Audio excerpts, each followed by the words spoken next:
Ketidakpastian perekonomian meningkatkan persaingan bagi perusahaan dan pencari kerja. Tak ada cara lain, calon pekerja mesti meningkatkan kompetensinya. Akhir-akhir ini kata ketidakpastian makin sering terdengar, termasuk dampaknya. Ketidakpastian perekonomian misalnya membawa konsekuensi bagi masyarakat yang mesti menata keuangannya lebih rapi. Ketidakpastian juga memengaruhi motivasi pekerja menghadapi masa depan. Dalam artikel di LinkedIn tahun 2024 ini disebutkan, ketidakpastian di masa depan membawa tantangan yang kompleks bagi organisasi untuk menjaga motivasi dan produktivitas pekerja. Di sisi lain, ketidakpastian menimbulkan risiko bagi calon pekerja.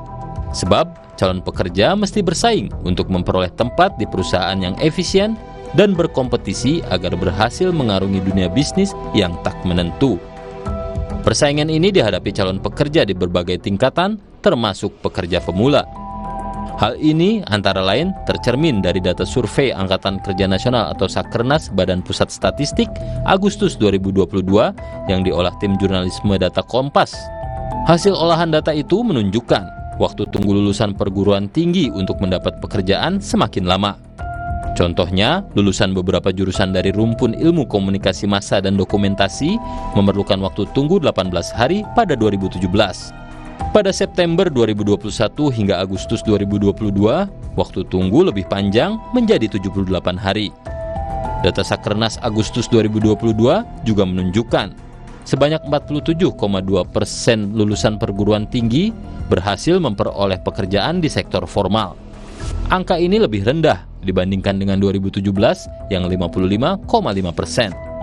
Data BPS menyebutkan tingkat pengangguran terbuka di Indonesia 4,82% pada Februari 2024. Artinya, ada 7,2 juta penganggur di Indonesia.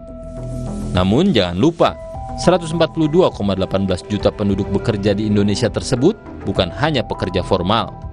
Dari jumlah itu, 59,17% diantaranya merupakan pekerja informal, yaitu berusaha sendiri serta pekerja bebas di sektor pertanian dan non-pertanian. Fakta-fakta itu berkelindan, menambah persoalan yang dihadapi pekerja pemula untuk bersaing memperoleh kesempatan menjadi pekerja formal. Mereka harus siap menunjukkan keunggulan dibandingkan dengan calon pekerja pemula lain. Apalagi semakin banyak perusahaan yang mensyaratkan pengalaman tertentu bagi pekerja pemula. Calon pekerja bisa memiliki keahlian yang dibutuhkan industri dengan cara mengikuti jenjang pendidikan vokasi. Dengan catatan, tidak ada kesenjangan antara ilmu dan keterampilan yang diajarkan di pendidikan vokasi dengan kebutuhan industri. Calon pekerja juga bisa menambah pengalaman melalui kursus dan magang.